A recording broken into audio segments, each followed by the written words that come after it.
안녕하십니까. 거꾸로 투자하는 쇼킹 부동산입니다.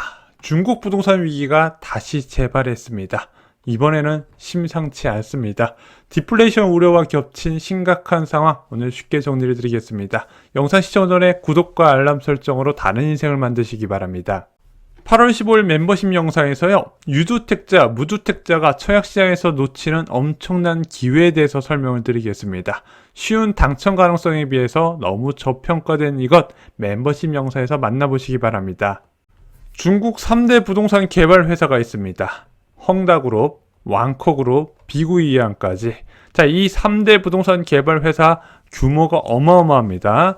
헝다그룹 같은 경우는요, 포춘지 성전 전 세계 500대 기업 중 122위에 들어갔고요. 왕커그룹은 162, 그리고 비구이위안은 138위까지 기록을 했습니다. 헝다그룹은요, 2021년 9월 파산 가능성이 제기가 됐습니다. 그래서 먼저 채무 불이행 상태에서 빠지면서 전국 정부와 그리고 금융기관의 지원을 받아서 간신히 목숨을 유지하고 있었는데, 최근에 발표된 실적에서는 무려 2년간 146조 원의 적자를 기록한 것으로 나타났습니다. 그래서 이해가 과연 재기가 가능할까? 좀 이제 회의적으로 보는 시각이 커지고 있죠. 자, 헝다그룹 사태가 제대로 수습도 안 된 상황에서 중국 최대 부동산 개발 업체의 위기가 시작됐습니다. 비구이위안 컨트리 가든인데요. 얘는 2022년 기준 최대 매출액을 기록한 부동산 개발 업체고요. 헝다보다 무려 4배 많은 프로젝트를 보유하고 있었습니다. 그래서 이 비구이위안의 위기는 헝다보다 파급력이 훨씬 클 거라고 많은 언론들이 우려를 하고 있죠. 위기의 시작은 디폴트였습니다. 자, 달러채 이자 2250만 달러의 상환을 실패하면서 문제가 시작이 된 거죠. 그리고 나서 다다음 날 모디스에서 컨트리 가든의 신용등급을 무려 7단계나 강등을 시켜버립니다. 그리고 나서 실적 발표가 나왔어요. 올해 상반기에만 10조 원 손실이 났네? 야, 상반기에 10조 원 손실 보고 지금 당장 현금이 없어서 채권의 이자를 지급하지 못하는 회사, 당연히 믿을 수가 없게 돼버리겠죠. 그리고 비구이안의 주가는 8월 14일 홍콩 달러 기준으로 0.8달러를 기록하게 됩니다. 150원도 안 되는 거예요. 근데 비구이위안 컨트리 가든은요, 헝다 사태 때도 살아남았던 곳이에요. 기사 볼게요. 2021년 12월 기사인데요. 헝다는 폭락, 컨트리 가든은 급등, 엇갈리는 중국 부동산주. 왜 그러냐면은 이제 헝다 사태가 굉장히 심각하게 났을 때 다른 중소규모의 부동산 개발업체도 연쇄적으로 무너졌었거든요. 하지만 컨트리 가든은 미리 대비를 했었어요. 경영진이 2018년부터 중국 부동산 시장 위기를 감지하면서 자금을 매각하고 현금을 확보해 나섰다는 거죠. 그래서 대형 부동산 개발업체들이 줄줄이 디폴트에 빠질 때 신용 등급을 그대로 유지한 몇 안 되는 업체가 바로 컨트리 가든이었는데, 이번에 무너지고 있었다는 거죠. 중국 부동산 개발업체들이 연쇄적으로 무너지는 이유는 무엇일까요? 악성 재고 때문에 그렇습니다. 월스트리트 저널에 따르면요, 중국의 악성 미분양은 전체 3,251만 제곱미터에 달한다고 합니다. 이는 약 400만 세대분에 해당된다는 거예요. 자, 악성 미분양은 일반적으로 준공 후에 아직까지 분양 안 된 상태로 남아있는 물량을 의미하게 됩니다. 대한민국도 악성 미분양 최근 10년 내 가장 많다고 하는데 1만 호가 안 돼요. 근데 중국은 400만 호가 넘는다는 거죠. 그리고 2022년에 완공된 신축 아파트의 3분의 1이 악성 미분양 상태라는 중국 내부 보고서도 있었습니다. 한마디로 건설업계가 생존할 수 없는 환경이라는 거예요.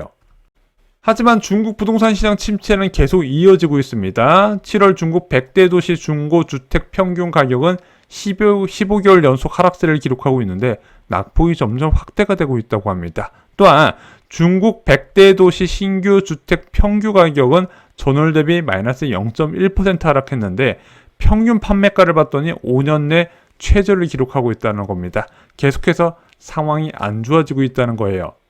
앞으로 중국 부동산 개발업체의 위기는 더욱더 커질 겁니다. 그래서 중국판 리먼 사태가 터지는 거 아니냐, 이런 우려가 나오고 있어요. 왜냐하면 지금 중국 거시경제가 굉장히 안 좋은 상황이잖아요. 8월 15일 날 발표된 소매 판매 산업 생산 모두 다 예상치에 크게 하회했습니다. 물가 지표만 봐도 지금 중국 상황이 얼마나 심각한지 알 수가 있어요. 오죽했으면 8월 14일 날 바이든 대통령이 중국 경제를 시한폭탄이라고까지 불렀습니다. 근데 중국 부동산 개발업체 디폴트와 함께 따라오는 단어가 있습니다. 신탁사예요. 신탁사 지급 불능 가능성을 이야기하는 언론 보도가 쏟아지고 있습니다. 이상하죠? 아니 신탁사가 무슨 상관일까? 자, 중국 신탁사는요, 한국 신탁사와 좀 역할이 달라요. 한국 신탁사와 다르게 중국 부동산 개발업체의 작은 공급을 담당하는 게 신탁사라는 거죠. 자, 중국 3대 회색 코뿔소라 불리는 그림자금요, 일반적인 금융 시스템 범위 밖에서 일해주는 대출 제도를 의미하는데요.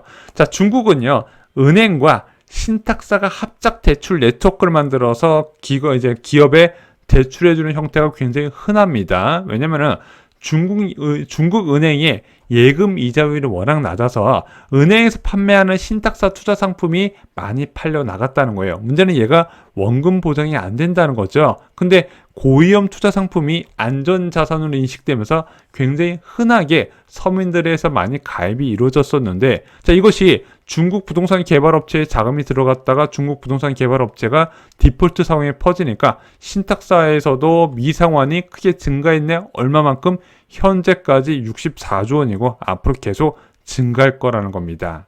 그래서 중국 부동산 개발업체 위기에 가장 먼저 피해를 입는 사람은 먼저 수분양자, 공사 중단이 일어나니까요. 그 다음이 투자자가 되는 겁니다. 회사채와 신탁상품, 그 다음에 부동산 개발업체에 대출해준 은행들도 위험에 빠질 거예요.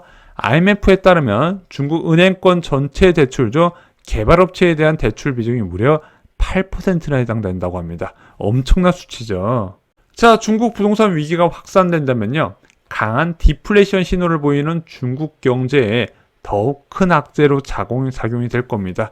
현재 중국 소비자 물가 상승률 전년 대비로도 마이너스 상승률을 기록을 하고 있죠. 자, 게다가 이런 식으로 부동산 위기가 확산된다면 아까 말씀드렸던 부동산 개발업체의 대출뿐만 아니라 주택담보대출 부실화 가능성이 확산되면서 금융 시스템 위기로 빠르게 진행될 가능성이 있습니다. 그래서 벌써부터 일본 장기 침체 초기와 닮은 꼴이다, 이런 이야기가 나오고 있어요.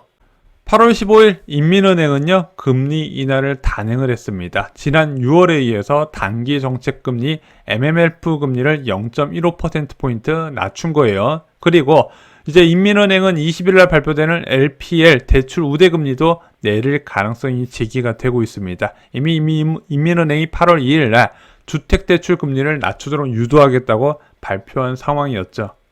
자, 중국의 부동산 위기 상황, 한국 경제에 미칠 가능성을 예상을 해봐야겠죠. 근데 저는 이런 생각이 듭니다. 자, 이 미국의 리먼 사태처럼 짧고 굵게 끝나는 위기보다는 얘가 장기적으로 침체가 서서히 나타나는데 영향을 주지 않을까, 이렇게 생각이 드는 겁니다. 자, 그럼 이것을 벗어나기 위해서는 결국 무엇에 달렸다? 중국 내부적으로 민간 차원에서 이거를 해결하기는 쉽지 않을 것 같고, 중국 정부의 부양책 여부에 달려있는데, 아시다시피 중국이 침체에 들어간 지 시간이 꽤 됐지만 중국 정부에서 부양책이 굉장히 소극적이에요. 부양책이라 해봤자 금리 인하와 더불어서 이제 정부의 지출 확대인데, 지금 지출 확대의 큰 축을 차지하는 지방정부 부채가 너무 과도한 수준이고, 또한 금리 인하는 민간 부채 팽창에 영향을 줄 수 있기 때문에 섣불리 지금 손을 못 대고 있는 상황이거든요. 외통수에 걸렸다는 이야기까지 나오고 있습니다. 그래서 중국 부동산 위기 계속 살펴보면서 대한민국 부동산 시장에 또 어떤 영향을 주는지 여러분들께 지속적으로 말씀을 드리겠습니다. 자, 오늘 준비한 소식은 여기까지입니다. 2021년 9월에 시작했었던 헝다 사태와 분명히 다른 상황이 펼쳐질 가능성이 놓여지고 있습니다. 그때와 다르게 중국의 경제 상황이 훨씬 심각하다는 거죠. 자, 오늘 영상이 마음에 드셨다면요, 좋아요, 구독, 그리고 주변 분들께 공유 꼭 부탁드리겠습니다. 여러분들 늘 감사합니다.